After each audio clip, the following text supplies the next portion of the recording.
Psalms 122 verse number 1. Psalms 122 verse 1. Everybody read together. Go. I was glad when they said unto me, let us go into the house of the Lord.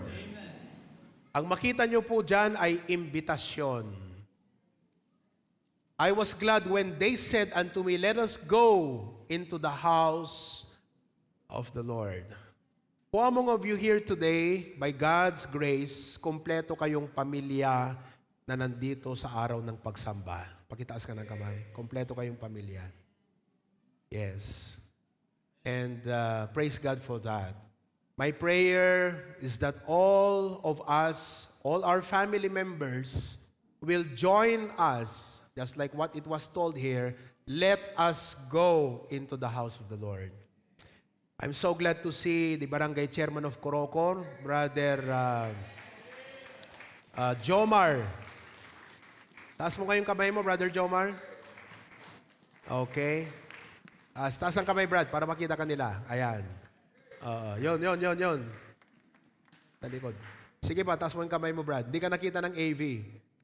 Ayan, si Brother Jomar. Hindi nila makita. Ayun. Okay, thank you, Brother Jomar. Barangay Chairman po siya ng Barangay Corocor.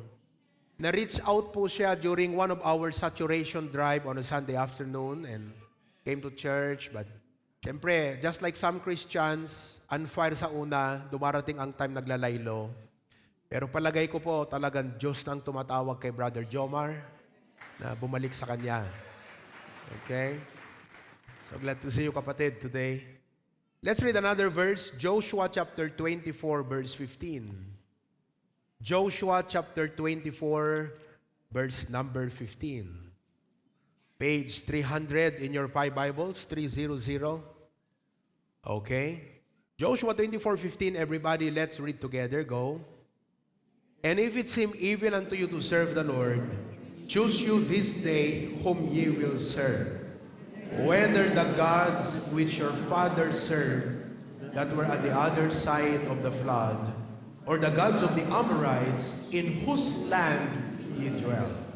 But as for me and my house, we will serve the Lord.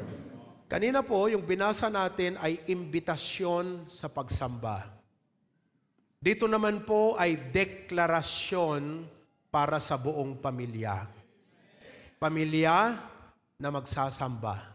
The title of my message today, God's message to us, the call to worship God as a family. Nananawagan ang Diyos sa bawat pamilya na magkaisa sa pagsamba sa Kanya. Nawa po, bawat tatay, nanay, at bawat anak, maramdaman niyo po ngayon ang panawagan ng Diyos sa atin na dalhin natin, isama ang buong pamilya natin na magsamba sa Kanya. Nakakatuwa sa Diyos na makita Kanya ngayon. Pero ang puso niya, isama mo ang buong pamilya mo. The call to worship God as a family. Panginoong Diyos, wow, you are great and wonderful. The Creator of the universe. Sino ba kami upang ang iyong anak ay bumaba mula sa trono ng langit, mamatay sa krus, dalhin ang lahat ng kasalanan namin at ipako roon. Sino ba kami upang naisin mong makasama ng walang hanggan? We were created lower than the angels. You already have hosts of angels. Pero bakit kami? Panginoong Diyos, salamat sa iyong pag-ibig. Salamat na may eternal life na kami. At nais mo na sa maikling buhay namin dito, hindi lang kami makaranas ng pagpapala mo sa araw-araw, kundi ikaw din ang makatanggap ng aming papuri at pasasalamat. O Diyos, gawin niyo pong real ang encounter na ito mula sa inyong salita ngayong umaga. Holy Spirit, kayo na po ang mangusap sa bawat puso habang aking tatalakayin ang mensahe na nais mong may parating sa amin. Pagpalain niyo po ang internet connection upang lahat ng nakatune in, Panginoon, klaro na makarating. Pero kumilos din po kayo sa kanilang mga buhay, O Diyos.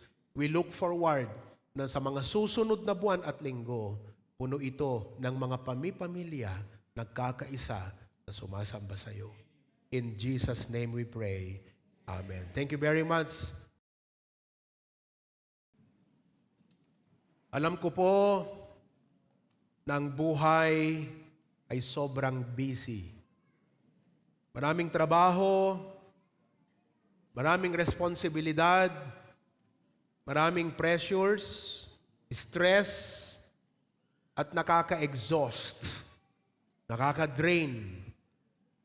And sometimes, parang wala na po tayong natirang lakas upang pangunahan ang ating mga pamilya sa mga espiritual o maka-Diyos na mga bagay.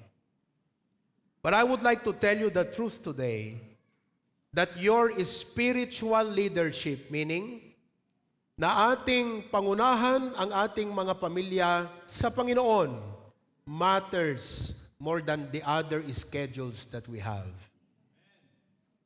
Our leadership spiritually matters more than your own comfort and your own energy.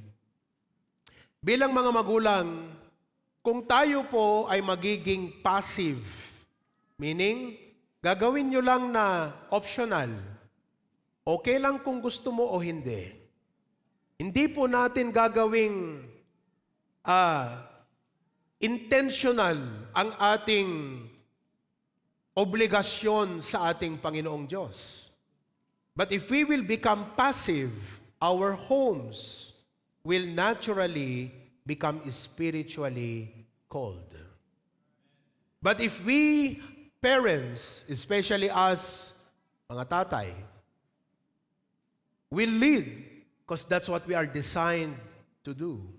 If we will lead in worship, our home becomes spiritually strong. Ang aking sasabihin ay inilagay ko sa conclusion. But just to arrest your attention right now, I hope you don't only love your children. I hope you also love your grandchildren. Balang araw, ang mga anak natin magkakapamilya, magkakaanak.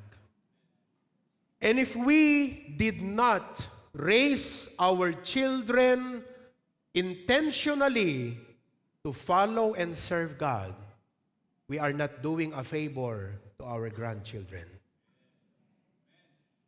Sapagkat kung ang anak mo ay malamig sa Diyos, ano ang i-expect mo na gagawin niya sa magiging anak niya? Listen, this thing I'm telling you right now is your legacy. Do not try to make the variables of life your basis and foundation. Money is variable. Your greatest legacy is not money. Business and jobs are variables. Nagbabago.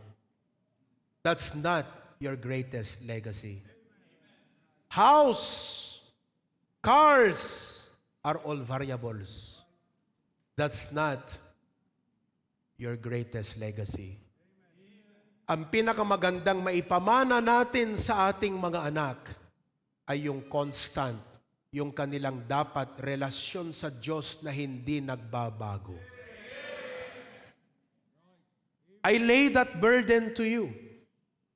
I lay that burden to you. And I do not only lay that burden to you. God is calling us to rise up as men and lead our families. Men, we are designed by God to set the direction. We set the direction of our homes. Tayo po ang nangunguna.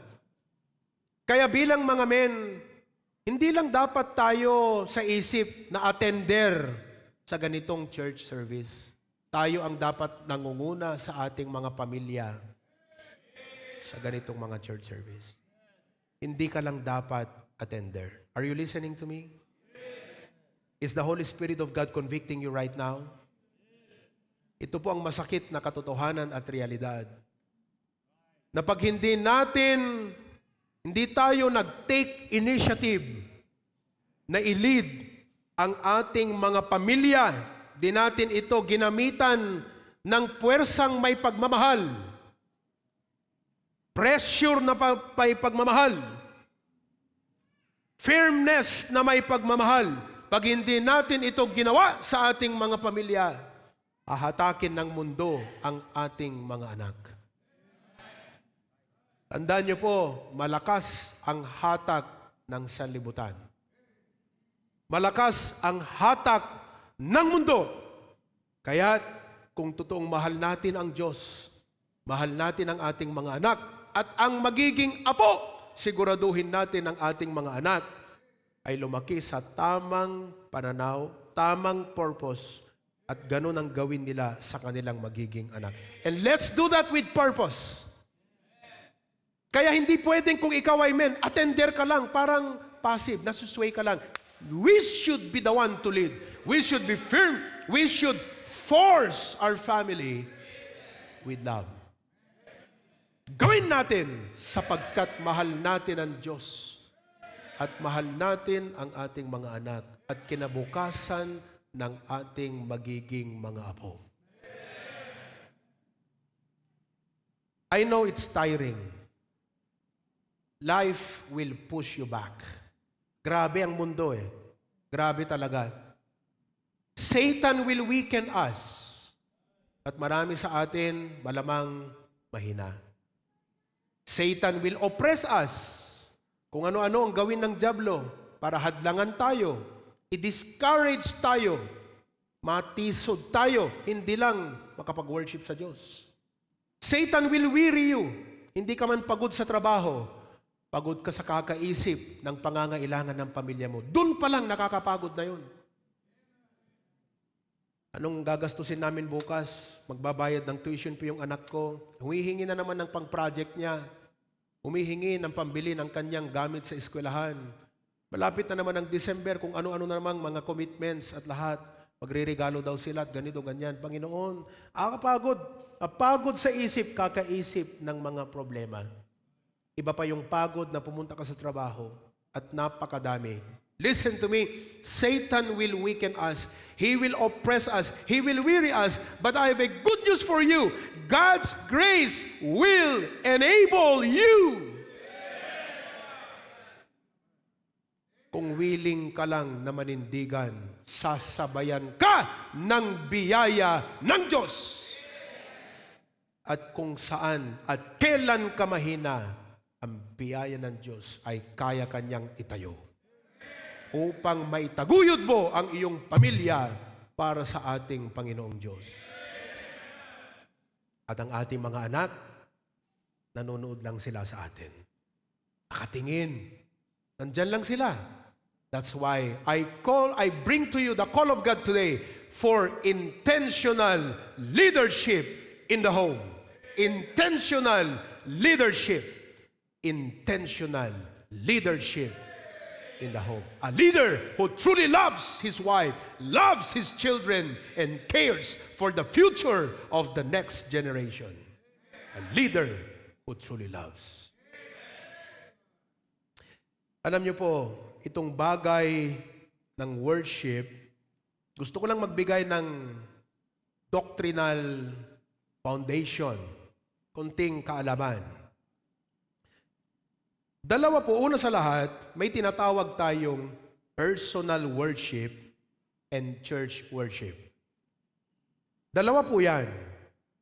Kailangan na pagdating sa ating araw-araw na routine, dapat po may nakalaan para sa Diyos.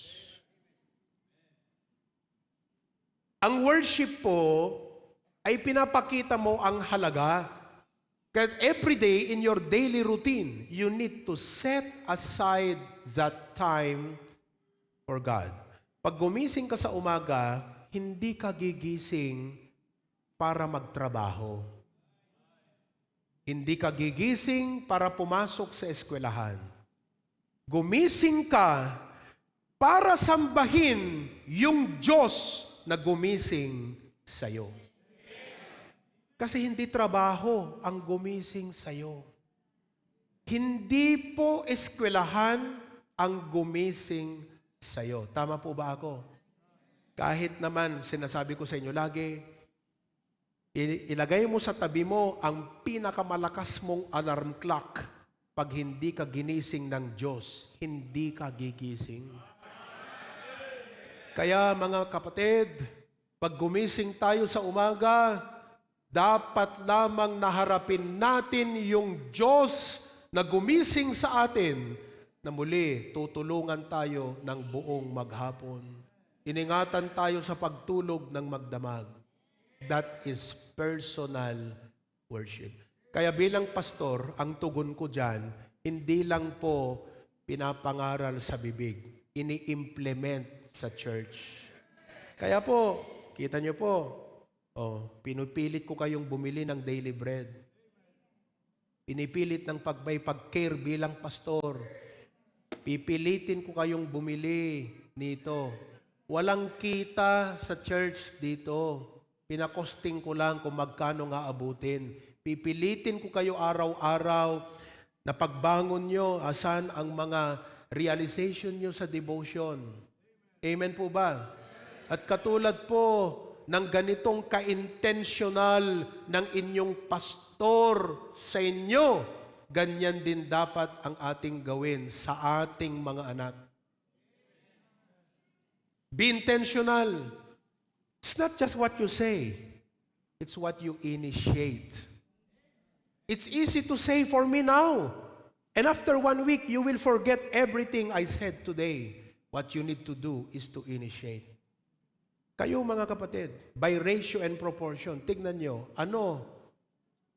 mahalaga ba ito o hindi? Personal worship. Pangalawa, corporate worship.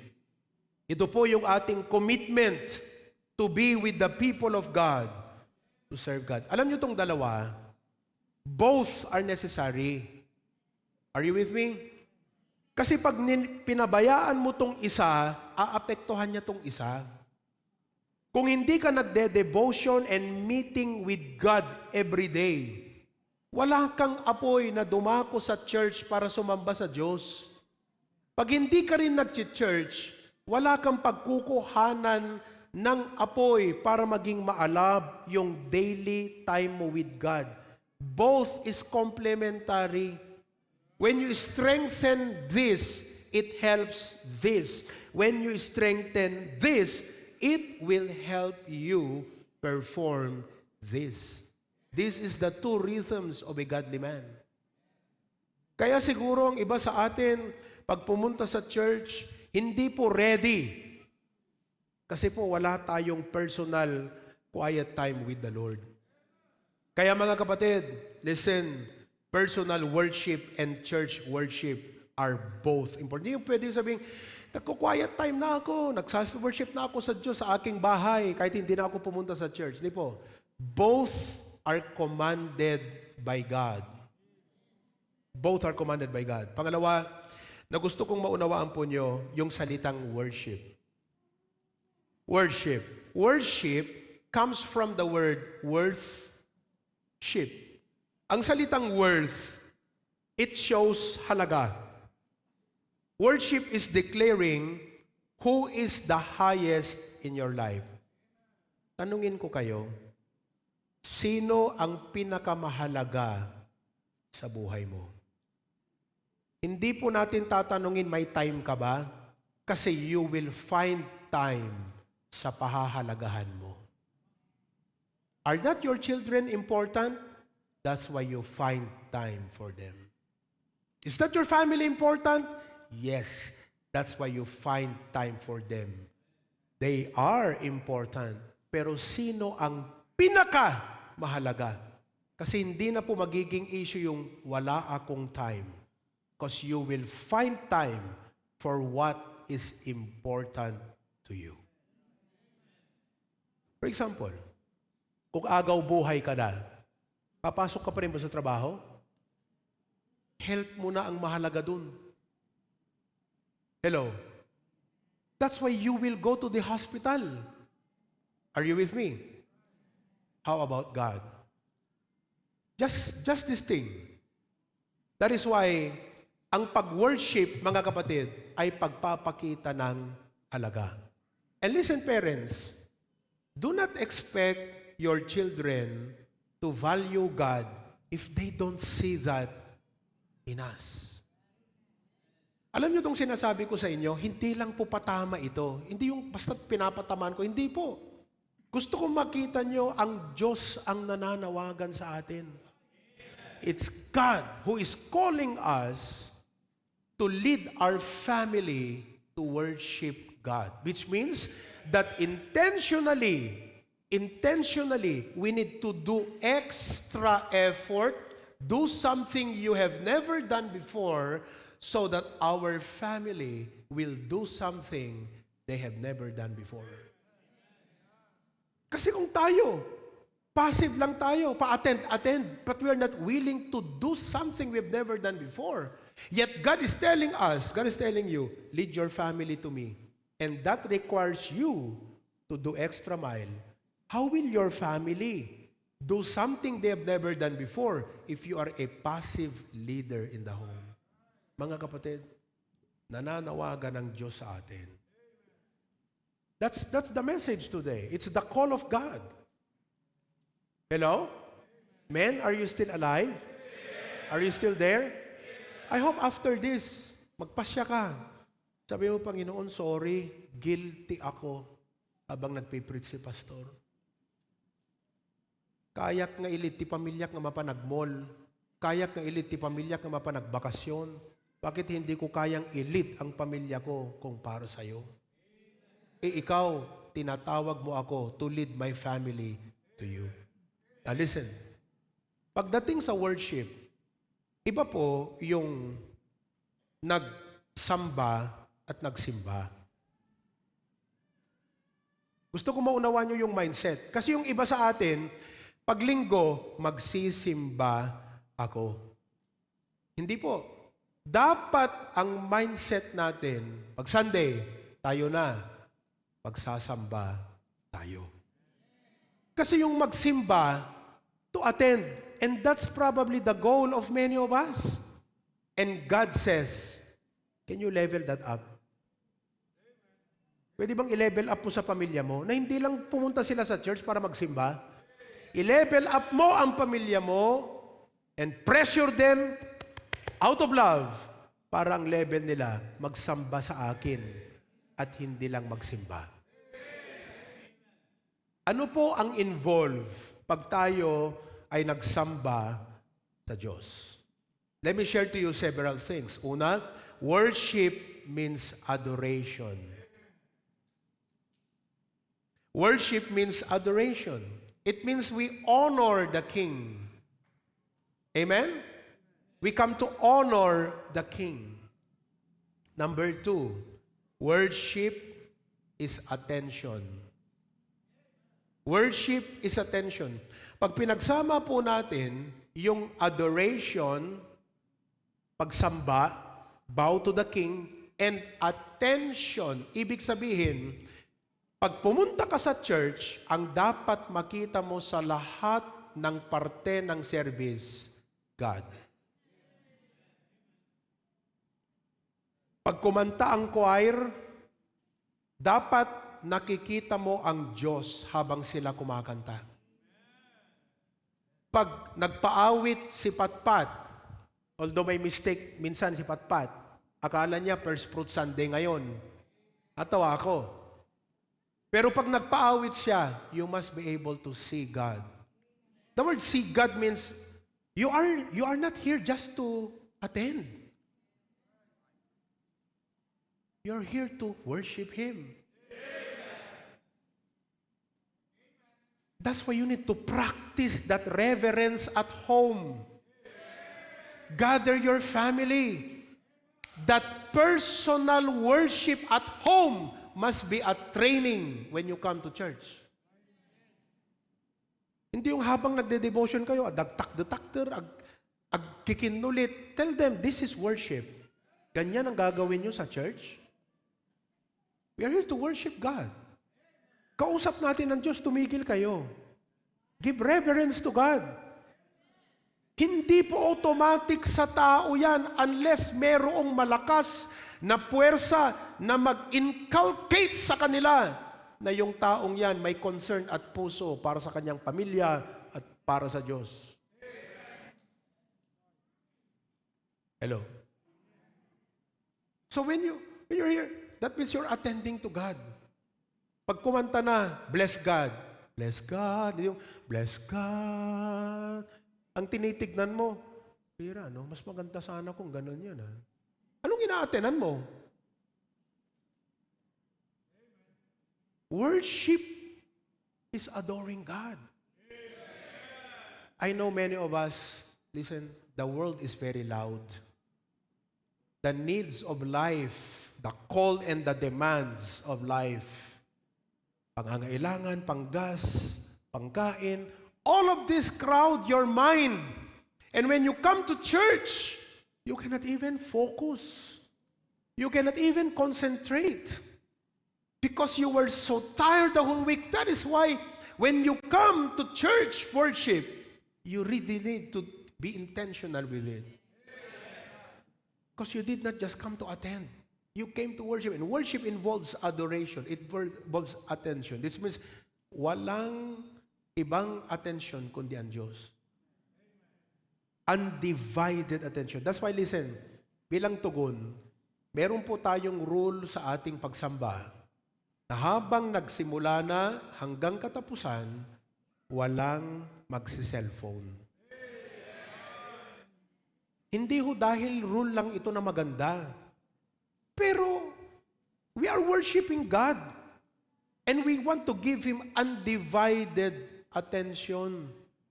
Pag naka-cellphone ka, halimbawa,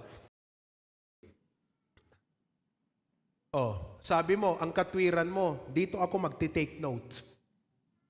Maigi sana kung naka-off yung data ng cellphone natin. Kung naka-on pa yan, inopen mong ganyan, ang daming notification. Maya-maya, ang isip mo, sino kaya itong nag-message? Kaya nagpipreach na si pastor, pero yung isip mo, sino kaya yung nag-message? So, anat aramida, pamuday bag,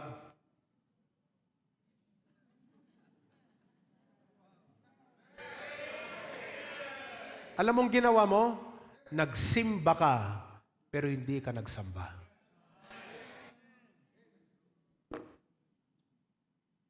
Pumunta tayo rito para magsamba, hindi lang magsimba.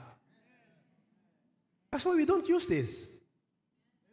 I require you to use notebook. Sabi ng iba, ano ba naman ito? Hindi mo naintindihan ng pag-worship. Magrireklamo ka. Pero pag naunawaan mo ang worship, sabi mo, buti pa yung pastor natin, very intentional. Grabe. Amen? That's why we need to teach our children to behave in church. And the only way you can teach them to behave in church is to practice it at home. In your family time. Okay. Ganito Pag nag-worship tayo sa church, upo. Walang nagkukulitan, walang tatayo-tayo, umawit tayong lahat. All of us sing together. Walang magkukwentuhan. Ganyan ang gagawin natin pag nasa church tayo. See, intentional. Number 3, worship is not only adoration, attention. Number 3, worship is attitude and affection. Ang pagsamba po sa Diyos is the heart. It's the attitude and the posture of the heart. Yung iba, grabe ang posture pag sumamba, talaga naman. Diba? Talaga naman yung iba, grabe. Ang worship is the attitude and posture of the heart. Which means, ganito po, pag tayo ay sumamba, ito, kunin nyo to at inculcate natin sa ating mga pamilya. Pag tayo ay sumamba, hindi dapat half-hearted. It must be whole-hearted. So when you sing to the Lord, whole-hearted. Train yourself. Train yourself. Magbagita yung kausap. When you sing, wholehearted. Okay? When you give, wholehearted. When you listen to the Word of God, wholehearted.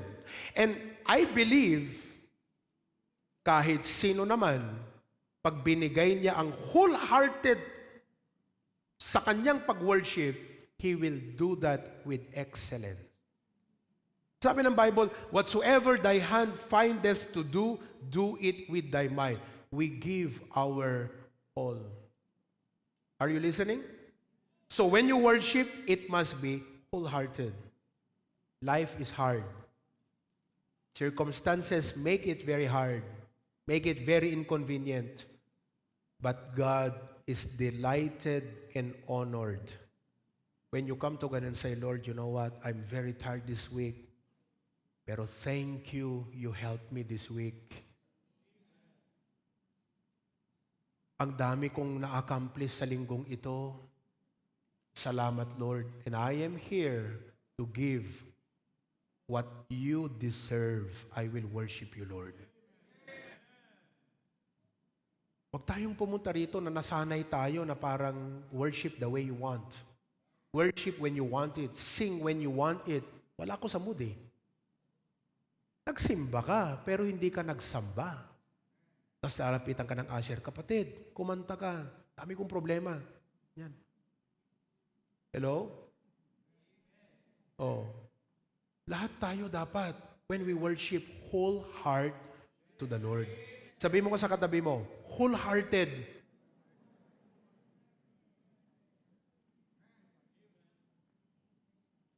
And our worship is not only adoration, attention, attitude, affection. Worship is also alignment. Worship is alignment. See, when you come to worship God, ang ginagawa mo, ina-align mo yung buhay mo sa Kanya because throughout the week, para tayong sasakyan na habang ginagamit at tumatagal ang pagkagamit, nadi-disalign yung nakakonect, kung saan nakakonect yung mga gulong. At pag nagda-drive ka, bibitawan mo yung manubela, bigla liliko. Wala sa alignment. And whether you like it or not, problems, the pressure of it will literally corrupt, confuse, distract our minds. Needs, responsibilities, and many, many things. Kaya nagkakaroon tayo ng misalignment. Wala sa alignment. So when you come to worship God, what you are doing is, you are aligning yourself. Kaya pagpunta mo, there are times na talagang nakasimangot ka. Pero pagpasok mo, as you begin to really, pray for your heart and pray, God, i-align mo ang puso ko sa iyo, ang isip ko kung marami akong mali na iniisip o direksyon ng buhay na mali, Panginoong Diyos. May I see your greatness today. Makita ko sana ang kabutihan mo ngayon. Makita ko sana ang kalooban mo ngayon sa worship na to. Makita kita, Panginoon. Because when you take your car to the car center, ina-align po yan. So when you come here and bring yourself to God, God is working an alignment thing in your life. Kaya po tayo masyadong lalong humihirap samantalang may Diyos na gustong magpala, wala tayo sa alignment. And worship is alignment. Number 5. Next, worship is action. Worship is action. Hello? Ulitin natin. Ano yung natutunan natin sa worship? Adoration, attention, attitude and affection, Alignment. Pangapat. Panlima. Worship is what? Okay. Pag tayo po ay nagsamba sa Panginoon, kinakailangan meron tayong response. Because when you come to worship God, God will speak to you. Tamoy mo sa katabi mo, kinakausap ka ng Diyos. Come on, tell your seatmate, kinakausap ka ng Diyos. Sino po sa inyo kinakausap ng Diyos? Sino po sa inyo sinasaraduhan niyo yung tenga niyo? Sino po sa inyo nagsasabi, pinapatigas po yung puso mo? Wag. Kinakausap ka ng Diyos. And it requires response. Tumugon ka. So worship requires action. It is measured by our response to God. Kaya po, bilang pastor, ang tugon ko dyan, tinutulungan ko kayo na magkaroon ng response sa Diyos.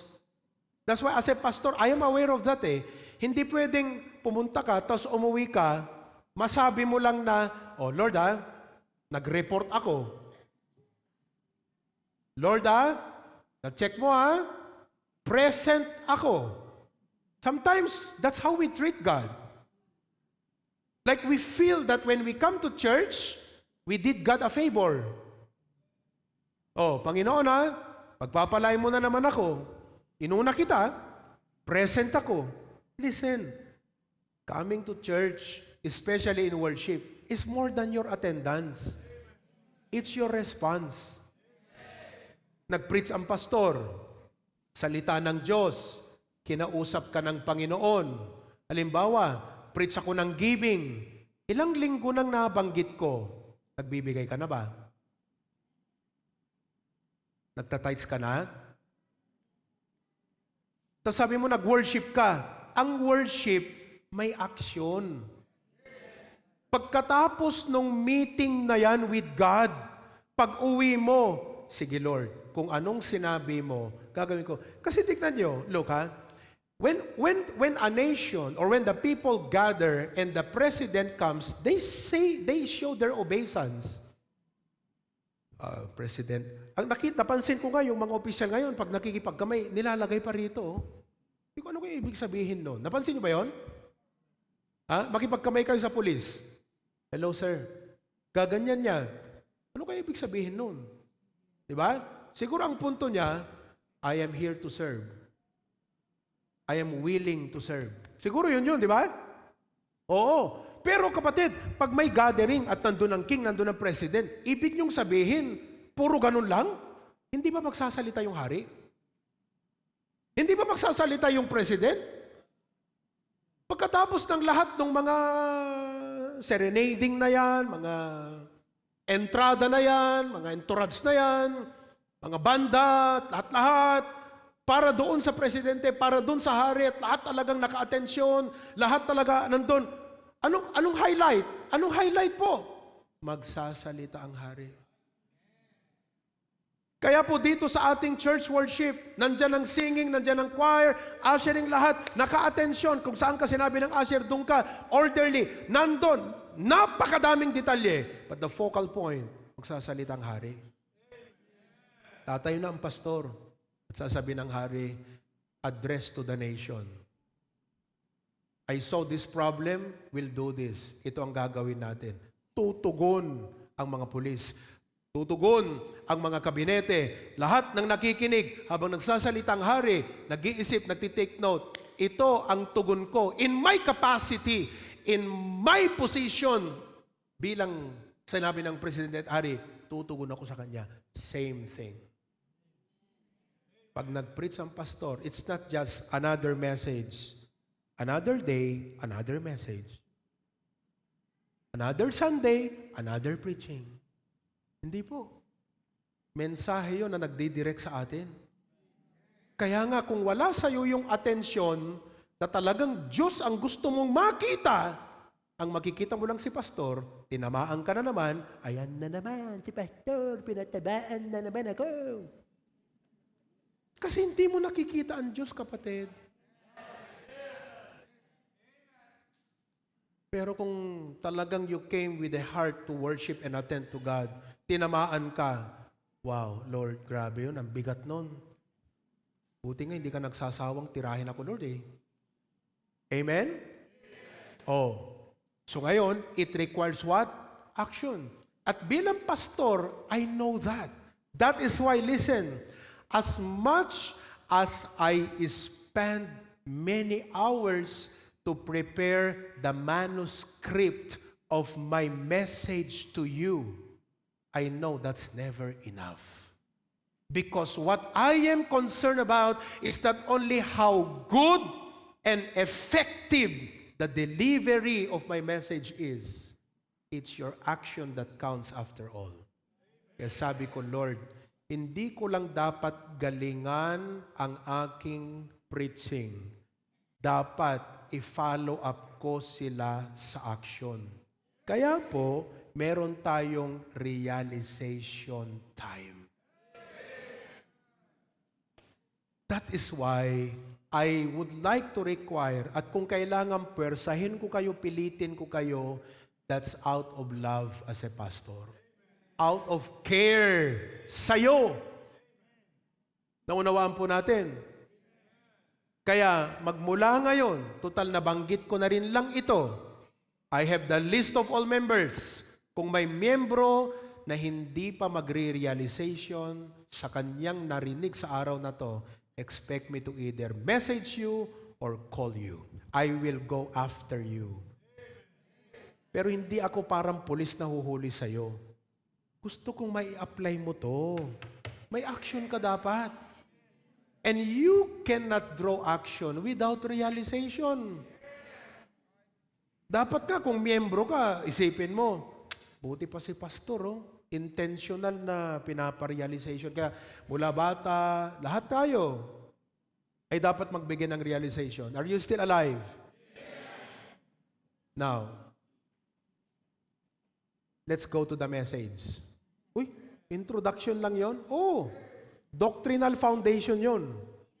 I defined to you what is personal worship, corporate worship, and I actually told you what worship is. It's adoration, attention, affection, it is action, it is, ano pa? Alignment, and it is attitude. That's worship. Now, practical things to do when we attend church worship. Here are the practical things that we need to do when we attend church worship. Number 1, purpose it. Purpose it. Nothing happens automatically. Kailangan, kapatid, you must be intentional. Bilang magulang, hindi yung, dapat bilang magulang, sabihin mo, kahit pagod tayo, kahit ano pa, paglinggo, dapat tayo lahat magsamba sa Panginoon. Decide ahead of time. Purpose it. Kasi anumang bagay, pag hindi mo pinorpose, hindi mo gagawin. Halimbawa, sinabi sa'yo, okay? Barok, umayon to man lang obraan detoy. Nagwun ka, ng hamo nga inset, hamo maarami deta. Sino sa inyo minsan guilty ng ganon? Sino sa ating mga husbands, minsan guilty tayo ng ganyan? Sabi ng misis natin, sana magawa ito. Weng, kuna tayo. Sabi natin, yes. Pero hindi natin pinorpose na gawin. When you purpose to do it, you'll put it in your schedule, isn't it? Kaya nga yung iba, wen ka ng wen, pero hindi mo nagagawa kasi hindi mo tinalaga, hindi mo nilagay sa schedule mo. Umuo ka lang. Marami sa atin, umuoo sa Diyos, pero wala talagang set. I set to do this. That's what you call purpose it. Ilagay mo sa schedule mo talaga. Purpose it. Alam niyo po, sana yung ating mga anak ay gumigising pagkalinggo na hindi yung isip nila, pupunta ako o hindi. Hindi naman ako pinipilit ng magulang ko. Kaya yung mga anak natin, tuloy, ang pakiramdam nila sa church, optional. Why? no one is enforcing it. Ang tendency, tandaan niyo po, ang psychological at human tendency, pag walang nag-e-enforce, hindi nagiging seryoso ang tao. Tignan nyo lang yung mga traffic natin. Piruin mo sana kung lahat ng mga pulis talagang pumwesto dyan, huliin, kada araw, lahat ng mga estudyante na walang lisensya, kada araw yan. Siguraduhin ko sa inyo, siseryosohin ng estudyante ang batas na yan. Kaya hindi siniseryoso ang batas. Bakit? Mukhang yung dapat magpatupad ng batas. Hindi seryoso. Kaya yung mga anak po natin, hindi nila sineseryoso ang pagsamba. Bakit po? Malamang tayong dapat magpatupad. Tinatamad. Oh. Kasi ano may mag-prayer meeting ta anak mo, masulsulit ka. Dapat agad sikat, talaga nga ayan na, deta nga bara. No leader ka, sikat ayan ti motivation. You don't expect your children to motivate you. You are the source of their motivation. You are the source of their inspiration. Sa'yo nila kukunin yung drive na magtungo sa church sapagkat may leader who purpose it. Kung prayer meeting, 5:30 na, makita ka ng mga anak mo, hindi ka pa nagbibihis. Walang planong mag-attend si Papa sa prayer meeting. Wala. Ulit-ulitin mo yan, tignan mo. Pero kung alas 5, alam ng mga anak mo, may trabaho ka, karpentero ka, 5 o'clock ang out nyo, 5:10 nandun ka na, nagmamadali ka, mag-rest na ako ng 10 minutes, bakit? Mangipapudot ka man tapag digos ko, biit. 5:30 aalis na tayo. Laging ganyanin mo yan. Alisin mo yung katamaran mo. Alisin mo yung katamaran mo. Pagdating sa Panginoon, tignan mo, siseryosuhin ng anak mo ang pagsamba.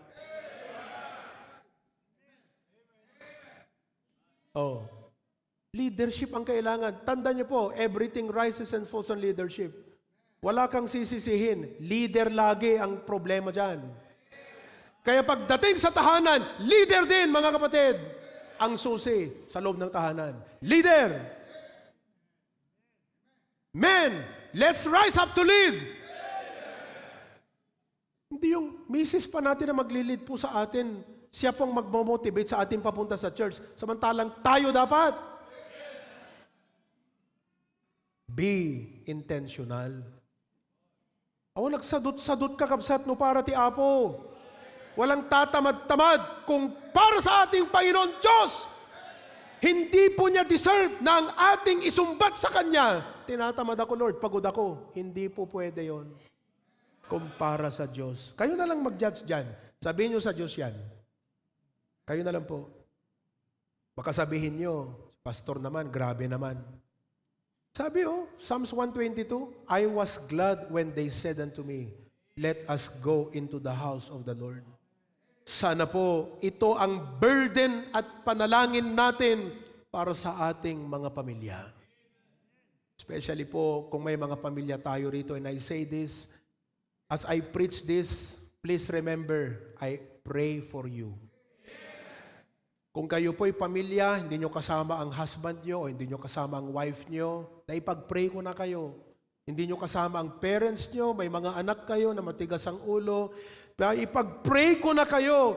Pero kahit pinag-pray ko kayo, kung wala sa damdamin ninyo, hindi po darating dito ang inyong anak, hindi kusang pupunta rito ang asawa nyo, kahit pinag-pray ni pastor, kung wala sa mismong mga damdamin ninyo. You've got to have that burden in your heart. Hindi dapat okay lang sa'yo na wala dito yung anak mo. Hindi dapat okay lang sa'yo na wala dito yung parents mo. Hindi dapat okay lang sa'yo na wala dito ang asawa mo. Katulad nung sinabi ko, kahit anong prayer ko, kung wala sa puso mo yan, hindi mo maaakay ang pamilya mo sa Panginoon. Mga kapatid, makita sana ng mga anak natin na napakabuti ng Diyos. At kinakailangan nating i-reciprocate o ibalik sa Panginoon sa umagitan ng papuri at pagsamba pagkalinggo dahil sa kanyang kabutihan sa ating buhay. Purpose it. Men, let's purpose it. Madadagsanan kay kumakadigiti anak yu kakabsat no awan dati kapilya. Number 2, prioritize it. Prioritize it. Our children will not follow what we say. They will follow what we prioritize. Kahit ano ang sabihin natin. Listen, I know bilang isang pastor and preacher for 25 years, the most effective way to train people is not with what you say. It's what you implement on them. Basahin niyo po ang Deuteronomy 6 para matuto tayo sa method of parenting. The method of biblical parenting is Deuteronomy chapter 6. Sabihin mo ika sa anak mo, love the Lord thy God with all thy heart. Pero hindi sapat na sinabi mo. Ang sabi roon, pag nakaupo kayo, sabihin mo. Pag nakatayo kayo, pag naglalakad kayo, pag nakahiga kayo, sabihin nyo. That's the principle of repetition. Kung minsan mo lang sinabihan yung anak mo, hindi mo na inulit-ulit, hindi magsisink in sa sistema ng buhay niya yan. Kailangan paulit-ulit yan hanggang mag-sink in sa sistema ng buhay niya. Ngayon, naunawaan nyo, bakit may mga preaching akong paulit-ulit? Para mag-sink in sa sistema ninyo. That's the principle. You want to produce result of what you want your children to learn? Don't just say it to them. Keep repeating it.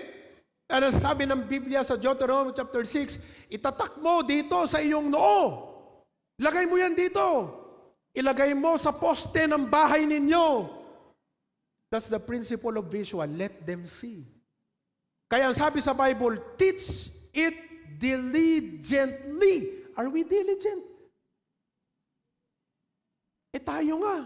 Hindi tayo diligent sa worship. Masasabi mo ba nga napasnag ka ti panagdaydayaw ti Apo? Mga kapatid? Masasabi mo ba nga naanap ka ti panagserbim ti Apo? Masasabi mo ba nga naanap ka nga maki-prayer meeting? Masasabi mo ba papaano nating ituro diligently sa ating mga anak kung tayo mismo hindi makita yung kasipagan? Mga kapatid, prioritize it.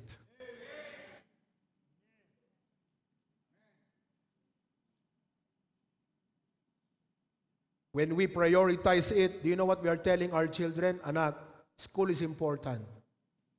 Friends are important. Family is important. But God is most important. Minsan yung anak ko, yan si Kirk, pagka nagpipay silang tatlo, ang nahuhuli lagi si Kirk. Si Kiyon, grade, ano na ba si Kiyon, mahal ko? Grade 1. Sa public school, tita Ami, ang grade 1 whole day. Correct? Siya, 1.5 hour lang tapos na. So the whole day, playtime. Bilis. Oh, yan si Kiyon. 1.5 hour tapos niya na yung kanyang work for the day. Si Catherine, mabilis din. Pero si Kuya Kirk, mahirap kasi yung kanyang pace kasi high school na po siya. Tumayo ka nga, Kuya. High school na. Imagine mo yan. Bilis ng panahon. Yung kanyang math, ano na yung math mo, anak? Pythagorean theory. Pythagorean theory. Papaturo sa akin. Yung ano to? Walang ganito nung first year kami. Ano yung next sa Pythagorean mo? Complex. Mahirap na yung Pythagorean. magko-complex pa. First year. High school, grade 7, umupo ka na. Kaya maghapon talaga yan. May mga time na may Bible study ako ng Martes. Gusto kong isama. Hindi pa niya tapos yung math. Yung mami niya sabihin, anak, ituloy mo na lang bukas yung ginagawa mo. Mauna ang ministry. Alam naming mahirap para sa kanya kasi dagdag pages for tomorrow. Ilang oras na naman yan tatapusin. Pero gusto lang namin ipakita sa kanya kahit ano pang ginagawa mo. Kung Panginoon ang nangailangan sa'yo, priority ang Diyos. Priority ang Diyos. Mga kapatid, intentional dapat po tayo sa ating mga anak pagdating sa bagay na yan. Halimbawa, yung anak mo, inimbitahan ng kanyang friend, pupunta daw sila kung saan-saan. Sabi mo, anak, mahalaga ang kaibigan, pero una ang Diyos. Hayaan mo yan, come to church. Kausapin ko yung kaibigan mo, tawagan mo, kakausapin ko siya. Gusto mo, imbitahan natin sa church. Intentional. Hindi dapat po yung obstacle ang maghadlang. I-overcome natin yan. Prioritize. Number 3, prepare for it. Prepare for it. When you come to church worship, paghandaan natin. Prepare shows value. Naghahanda nga tayo pag may meeting. Naghahanda tayo pag may birthday. Hindi lang yung handa talaga, handaan. Why not prepare for worship? Kung ikaw nagtatrabaho, gabi pa lang, piniprepare mo na yung gamit mo eh. Karpentero ka? Kasi dadalhin mo yan bukas. Tama? Oh, yung iba, nakaprepare na lang. Talamang bagkatan. Paggising sa umaga, tapos na ang lahat, papasok sa trabaho, kagargahin na lang. Kasi prepared na. Pero dapat prepared. Bakit kung sa church hindi tayo prepared? Yung mga fisherman, pag dadawil ang baybay, agdadait na di kita'y haan, lambat, tinatahi, piniprepare na naman, inaayos, yung bangka, baka may butas, ganyan-ganyan. Farmers, they prepare. Bakit wala po tayong sistema? Dapat may ganun din tayong sistema na pag worship, hindi yung pumunta ka lang, nasabing pumunta. Dapat po kung Diyos ang talagang appointment natin with God, we must also prepare. We must prepare our hearts. We must sleep early on Saturday night.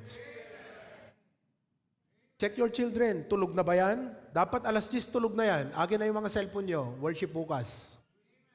Walang malilate. Hindi ko po sinasabi ito para lang, just something na maganda. Think. Set your clothes, Bible, things ahead. Arrive early. Sabihin natin sa mga anak, hindi pwedeng malate tayo sa appointment natin sa Diyos. Yan yung statement. Hindi pwedeng malate tayo sa appointment natin sa Diyos. Anak ko, matulog ka. Matulog ka na. Gigisingin ko kayo na maaga bukas. Kung wala naman pa kayong ministry pa po na engagement dito, 6 o'clock dapat gisingin nyo na yung mga anak. Gising na, gising na, gising na. Eh yung mga anak, palibhasa, wala pang inclination. Babangon yan. Balisan mo, nagpipray ako. Hindi, nagpipray yan, tulog yan. Tinuloy niyang matulog, nakaupo. Ikaw naman tong tuwang-tuwa ba, tong anak ko, 30 minutes nang nagpipray. Hindi, 30 minutes nang tulog yan. Pero ganun talaga. Kung mahalaga ito, kapatid, gagawin mo yan eh. For example, pag sinabi nila, agibunong ti barangay ti sa gijismil, kada miyembro ti pamilya, from 6 to 7, malilate ka? Pati daw anak mo, tatanggap gismil? Kahit yung nasa loob pa ng tiyan, buntis mo, tatanggap pa ng gismil, malilate ka? 6 to 7 lang ang allotment? Hindi ka malilate. Pag ayaw bumangon ng anak mo, ikugtar mo, bumangon ka! Kamangalat danom, bangon na! 10 million! Kung sa pera nakita natin yung halaga, dapat sana makita rin natin ang halaga ng Diyos. At alam nyo, hindi mo lang alam na kung tinuruan natin ang ating pamilya, bagamat minsan matigas ang ulo ng mga anak, pero ang Diyos natutuwa sa iyo, magulang, na nakikita niya, pinipilit mo, binubuhusan mo pa ang tubig, yung anak mo alang-alang lang na hindi kayo maliit sa church. Sabihin ko sa iyo, kahit matigas pang ulo ng anak mo, natutuwa ang Diyos sa iyo, magulang. Natutuwa ang Diyos. Kasi ginagawa mo para sa Kanya. Kaya mga anak, alam nyo na ang mangyayari sa linggo. Prepare for it. Number 4, participate in it. Participate. Amen? Oo. Kanta tayo lahat. Sing wholeheartedly. Number 1. 2, listen attentively. 3, engage with the sermon. Mag-amen ka, kahit tinamaan ka. Yan ang magandang attitude. Kahit si pastor talagang grabe. Siguro yung mga anak minsan, gungugot ni pastor, kunada. Sino ka dakiti kasi anak na ka, gungugot ni pastor, kunada. Ayan o, si Romel. Sino? Si Sep-Sep? Tira ka, Sep-Sep, ha? May McDonald's ka. Gungugot man ni pastor, kunada. Diba? Sabi mo sa anak mo, naku anak, pagmamahal ng pastor sa atin yan. Kaya ako, amen ako ng amen. Kahit ako tinatamaan ni pastor, parang ako yung sinisingle out niya. Amen pa ako ng amen eh. Hindi yung pag-uwi mo, mag-uusap kayong mag-asawa, nandyan yung 2 anak mo, 3 anak mo sa likod. Grabe no, parang tayo yung tinukoy ni pastor. Nakikinig yung anak mo. So, engage with the sermon. Give joyfully. Give joyfully. You know, my wife prepares our tithes and offerings. Pag Saturday na ng gabi, kukunin na yung tithes card yan. 5. Kasi siya po ang cashier. Lalagay niya tithes and offering. At masaya po siya every time yan. Tapos bumili siya ng maliliit na envelope. Kasi po, hindi po pwede sa aming mag-asawa na pag-service yung mga anak namin, prayer meeting, Friday night team meeting, at Sunday afternoon, walang offering. Kaya po, yung maliliit na mga sobre, kasi pagka Wednesday, wala naman na tayong mga tithe card eh. Diba? You just give. So intentionally, bumili siya ng maliliit na sobre. Nilagyan ng pera yan. Merkules kayon, ito yung offering nyo. Friday, ito yung offering nyo. Sunday, mga kapatid, you can give without loving, but you cannot love God without giving. How would you say you came to worship God and you say you love Him and He blessed you, but you never gave? Huwag mong sabihin totoong mahal mo ang Diyos. Maybe you love Him with lips, but not in action. Give joyfully. Sabi mo sa katabi mo, give joyfully. Kaya yung mga hindi pa po nagta-tithes, tithes na kayo. Number 5, practice what you hear. Practice what you hear. Maganda yung pag-usapan sa bahay yung natutunan sa preaching eh. Hindi yung pastor ang pinag-uusapan, kundi yung preaching. Amen? Anak, narinig mo yung preaching ni pastor ha? Ire-ready ko na yung timba rito. Next Sunday, pag hindi pa kayo babangon, mapupuno ng tubig to. Okay? Alright. Your obedience speaks louder than your words. Number 6. Practical lahat to. Promote it. Anong gawin natin sa church service? Promote it. Ang daming nag-iimbita ngayon, piyesta. Reunion. Yung iba, awang palabsan na. Unurin na aming apadaya. Punong-puno yung rep ng igado, pansit at kung ano-ano dyan. Ang daming imbitasyon, lalo ngayong magdi-December, ang daming imbitasyon.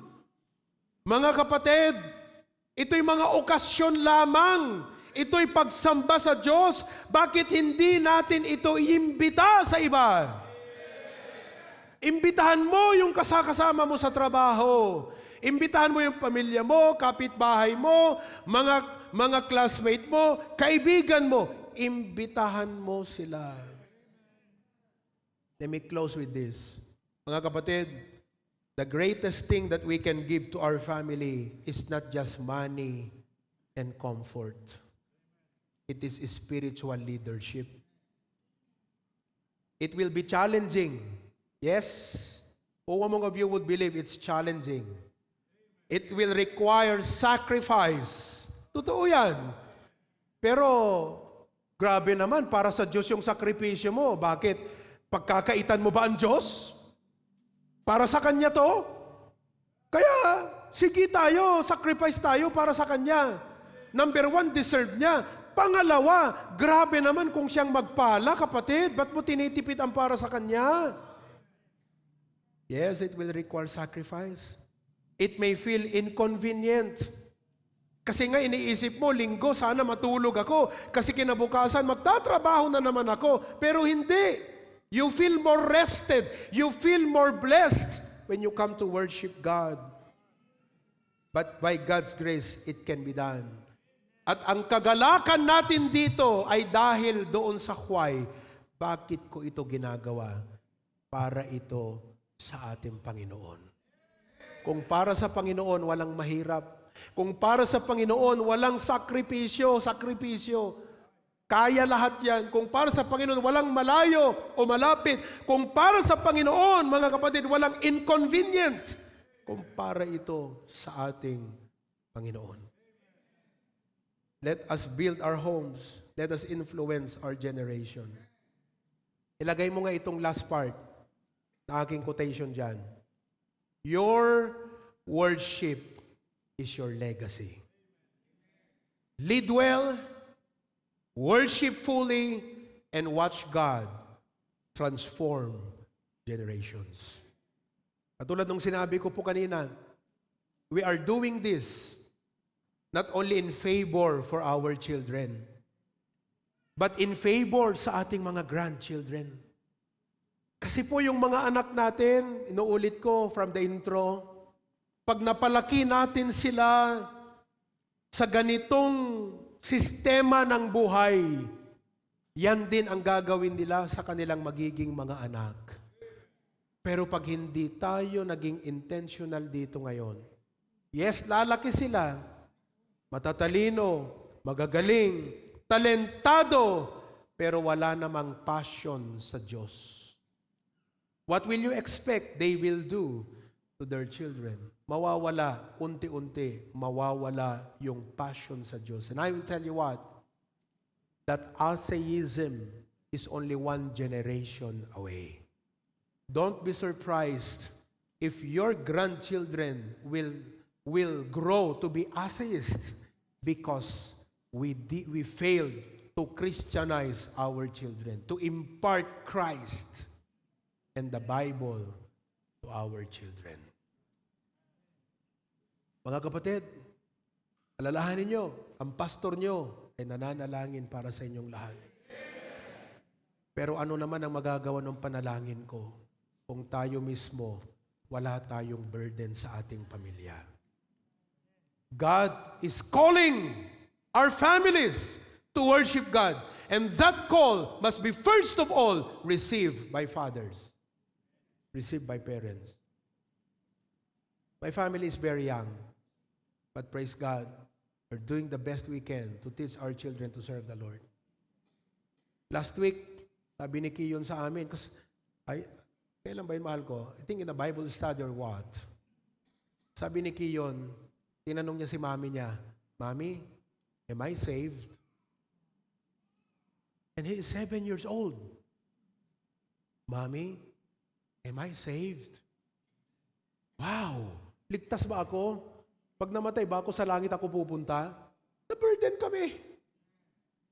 Sige po, ulit-ulit naming dinidiscuss sa kanya yung gospel, ang ginawa ng Panginoon, kinuha niya ang kasalanan natin at ipinako doon sa krus. And I'm so thankful na awaken na po sa puso niya ang realization ng katotohanan ng kaligtasan. Praise God. Para sa amin po, walang perang kapalit, walang anumang salapi sa mundong ito ang magiging katumbas na ang anak mo ay maligtas. Walang anumang kayamanan sa mundong ito ang pwede mong ipalit na ang anak natin ay nagkaroon ng passion para sa ating Diyos. The call of God for our family to worship Him. This message requires an invitation. Today, why don't we all stand together? And as I will play the piano, perhaps you'll come forward and pray for your family. Kung maaari po, bawat family pumunta rito. Bring your wife. Kung wala po yung wife or husband nyo, your kids. Bring them along with you. Halip po kayo rito. Hindi po ito parang lang siya, ceremony.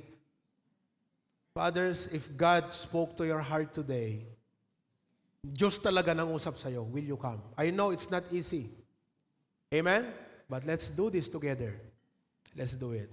Kahit yung mga nasa mga live stream, do it. Do it now. Okay? Halip po kayo. Go ahead. We serve Him together as a family. Yan. Come on. Come on. Pray with your family. Come on now.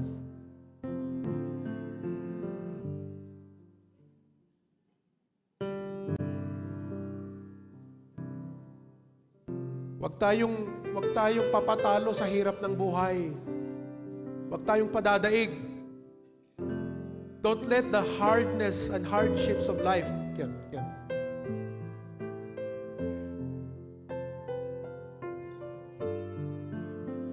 Don't let the responsibilities of life. Brethren, listen. God's grace is bigger. Kaya kang itayo ng biyaya ng Diyos upang maitaguyod mo ang iyong pamilya, hindi lang sa kanilang pangangailangan, kundi sa kanilang paglapit sa ating dakilang Diyos.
worship together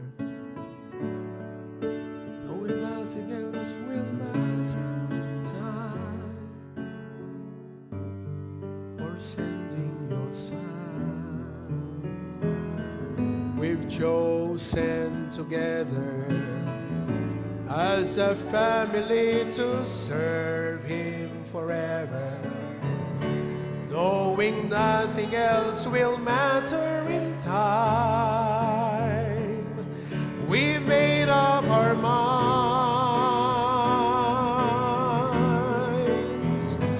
Through the heat of the day, we will join in the fight till He takes us away, till our faith becomes sight. As for me and my house, we will serve. Let's start from verse number 1. Join us, everybody, now. Ready? We stand here together as a family. We join hands together, lifting praises to the Father above for sending His Son. We've chosen together as a family to serve Him forever, knowing nothing else will matter in time. We made up our minds. Come on now. Through the heat of the day, we will join in a fight till He takes us away, till our faith becomes sight. As for me and my house, we will serve the Lord. Amen? Sing now. Choose you this day, tell me who will you serve. Let nothing stand in your way, give the praise He deserves. As for me and my house, we will serve the Lord. You know, kids, you are blessed if your parents still wake you up on a Sunday morning, prepared your dress just to come to church. How many children today do not have parents like that? All parents care about are the things of this life. They never care about God. Tandaan nyo mga anak, ang pinakamagandang maipamana ng mga magulang sa inyo ay pananampalataya sa Diyos. That faith will help you overcome all the battles of life. That faith will be the reason for God to bless your life. Alam naming hindi madali na itanim sa mga puso at isip nyo ang pananampalataya. But we made up our minds. We will be serious about it. And your pastor is serious about it. Let's grow together. Panginoon, tulungan yung bawat tatay. Hindi madali ang mga battles in life. But we are here, Lord. God, be gracious to us. Be merciful to us. Not only provide our needs, provide the strength that we need, the courage, the wisdom, dear Lord. Kung may mga problema po sa mga pamilya ngayon, sana po maayos. At magkaroon kami ng awakening at revival sa worship as a family. Thank you, O God. In Jesus' name we pray. Everyone says, palampakan natin ang bawat isa. God bless you. Amen.